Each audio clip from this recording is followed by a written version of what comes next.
Most people believe that the difference between being rich and being poor is about how much you earn. But the truth goes beyond income. It's not just how much money you make, it's what happens after you earn it. How you spend, save, invest, and manage what you already have. The habits you build every day shape where you end up financially. These daily decisions accumulate. Over time, those habits become the reason some people build wealth while others struggle, even when they earn similar paychecks. These are the money habits that separate the rich from the poor. One of the most important habits is prioritizing saving. Wealth-building individuals don't wait till there's extra money. They set aside a portion of income first, as if it were a fixed expense. This is sometimes called pay yourself first. By automating savings or investments, they remove the temptation to spend what remains. Research shows that consistent saving, even modest amounts, compounds meaningfully over decades. On the other side, many who struggle financially save only what's left after spending. If there's nothing left, then nothing goes into savings. That habit alone keeps them chasing their next paycheck instead of building toward freedom. Closely tied to saving is avoiding bad debt. The rich recognize the difference between debt that creates value and debt that destroys it. A mortgage or business loan might add value. A high-interest credit card balance usually subtracts value. Many people fall into the trap of using debt to fund consumption, buying things they don't need with money they don't have. The interest charges grow, the payments continue, and what could be saved is drained instead. Over time, debt becomes a weight that halts progress. In contrast, those who build wealth either avoid such debt or pay it off quickly, freeing up money to invest rather than service interest. Investing is another habit that sets the wealthy apart. It's not enough to save and hold cash. That cash loses value when inflation is factored in. What separates one financial path from another is putting money to work. Investing means acquiring assets that earn returns over time. Stocks, real estate, businesses, dividends. The rich think of money as a tool. They understand that ownership is what ultimately builds wealth, not just income. Those who don't invest often keep money in low-yield accounts, convinced they are being safe. But safety isn't just about avoiding loss.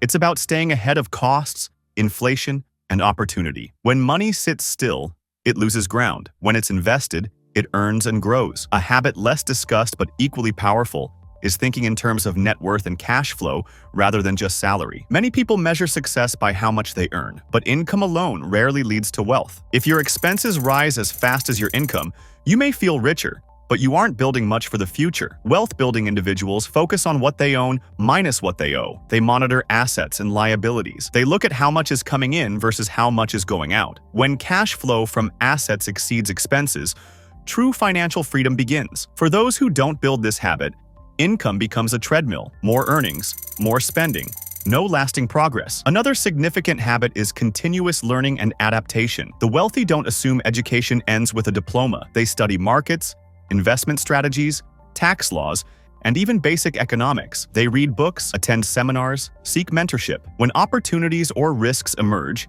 they are prepared. On the other hand, many who struggle financially stop learning once formal education ends. They may continue working hard, but the tools and environment around money change. Without adapting habits to that change, older strategies become less effective. Over time, the world evolves faster than habits do, and those without updated financial habits fall behind. Risk management is a habit too. Wealth-building individuals understand that risk is part of growth. They don't avoid risk entirely, they manage it. They diversify investments, maintain appropriate insurance, and ensure they have contingency plans. Those who struggle often avoid investing because they fear any risk, or they take uninformed risks in hopes of a quick gain. That jumpy behavior leads to loss. Managing risk rather than avoiding it ensures steady growth and less havoc in down cycles. Time horizon thinking is also a trait of the affluent class. They understand that money works differently over long time frames. They aren't fixated on getting rich quickly or finding the next big trend. They accept that compounding takes time. They start early, stay consistent, and let returns build. Those who don't adopt that mindset often chase short-term gains, react to market noise, or abandon investing when things get rough. That habit of jumping in and out undermines growth. Generational wealth isn't built overnight. It's built through years of patience and proper habits. Minimizing lifestyle creep is another key habit. When income rises, many people upgrade their lifestyle. Larger house, nicer car, more vacations. That makes sense to a point. But when upgrades outpace investing or savings, they consume what could be invested. Wealth builders upgrade more slowly. They let investment growth fund lifestyle improvements later. They keep expenses well below earnings. The habit of living beneath your means creates margin.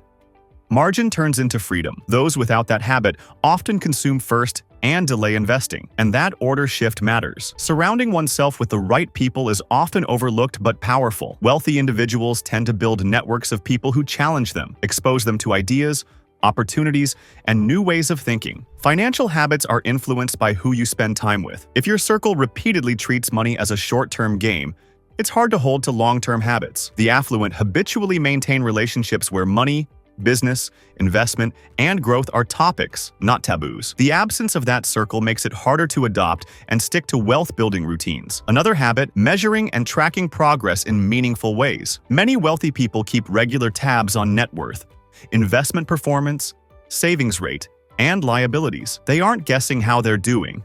They know. This creates feedback loops.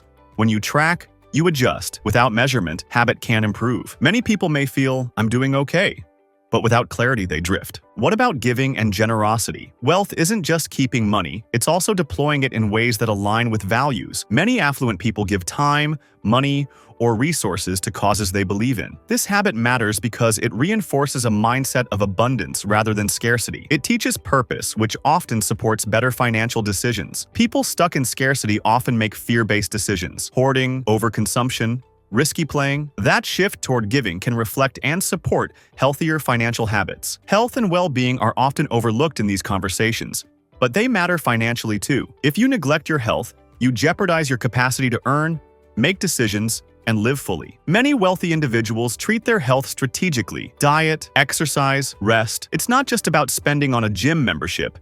It's about preserving the asset you have: yourself. Those who ignore health often pay for it later with medical bills, lost income, or reduced performance. That drag undermines even good financial habits. A habit intertwined with all the above is emotional discipline. Money decisions are rarely purely rational. Habits around spending, saving, investing, and even goal setting are emotionally influenced. Wealth-building individuals maintain discipline. They act according to plan, not impulse. When the market drops, they hold. When they rise, they don't overextend. Those without this discipline tend to react, buying costly items in good times, selling investments in bad. Over time, discipline separates successful financial outcomes from flatter ones. It's also crucial to know that these habits can be built, regardless of starting point. Many people assume you have to earn millions to act like the wealthy, but these are habits, not luck. You don't need massive income to set aside a portion, avoid high-interest debt, invest steadily, and live beneath your means. Consistency matters more than magnitude. Years of habit compound, much like money does. These habits don't guarantee massive wealth overnight, but they slowly redefine how money behaves in your life. The poor focus on earning more, the rich focus on structuring better. The poor spend what's left after expenses. The rich invest what's left after saving. The poor chase comfort. The rich build control. Over time, those small differences become unbridgeable gaps. Because wealth isn't built from one big decision, it's built from hundreds of small ones repeated consistently. The truth is simple. The habits that seem ordinary today decide who moves forward tomorrow. And that's the real difference between those who build wealth and those who only wish for it.